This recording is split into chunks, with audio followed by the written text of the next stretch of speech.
नमस्ते सर्वांना। आज खिचडी भात बनवणार आहे। तर हे तांदूळ घेतलेत मी आणि अर्धी वाटी मसूर डाळ, हे बघा। तर याला आणि हे कांदा घेतला एक चिरून लांब लांब, एक टोमॅटो, कढीपत्ता आणि मिरची। तांदूळ भिजवून घ्या। हमेशा तांदूळ कधी भात बनवताना भिजवून ठेवे जा 2-3 मिनिटं। तर फोडणीची तयारी करू आपण। कुकर मध्ये तेल टाकलंय मी, 2 चम्मच जिरा आणि कढीपत्ता टाकला, कांदा टाकलाय। तर छान परतू घ्या। हिरवी मिरची पण टाकली आहे।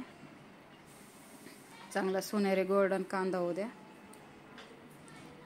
खूप छान रेसिपी आहे, तुम्हाला नक्की आवडेल, नक्की ट्राय करा, बनवा।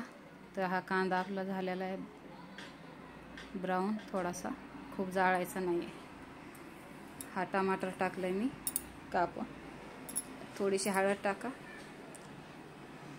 थोडीशी लाल मिर्च पावडर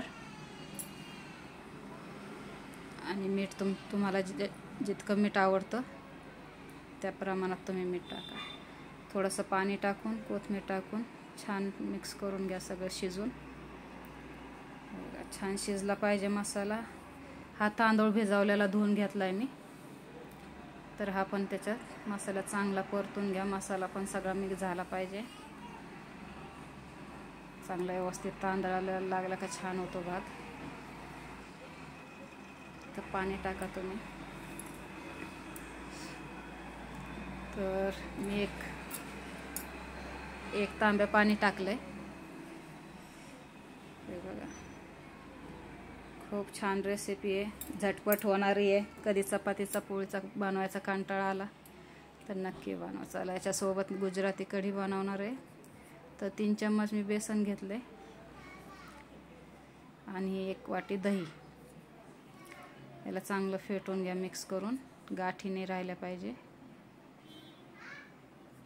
तर खिचडी भात आणि गुजराती कढी खूप छान लागते, नक्की बनवा तुम्ही, तुम्हाला खूप आवडेल। तर मेथी दाणा, खडे मसाला आहे, लवंग, मेथी दाणा, लसूण टाकला पहिला, हे बघा। आणि असं टाकून चाळणीमध्ये टाकून ना हमेशा कढी बनवत जा, गाठी नाही होणार, छान मऊसूत छान कढी होती, बघा। आणि उभे लांब कापलेली हिरवी मिरची पण टाका, खूप छान टेस्ट येते। साखर टाका अर्धी वाटी। खूप छान कढी होती गुजराती कढी। आणि जर कधी आंबट झाली नाही तर तुम्ही लिंबू पण टाकू शकता कढीमध्ये। हा खिचडी भात झालाय तयार। 3 शिट्ट्या काढून घेतल्याला मी, बघा। खूप छान रेसिपी आहे, झटपट होणारी आहे, जास्त वेळ न घालवता। कढी पण झाली आहे। तर नक्की बनवा ही रेसिपी, तुम्ही नक्की ट्राय करा आणि सांगा मला कशी वाटली तुम्हाला रेसिपी। बाय।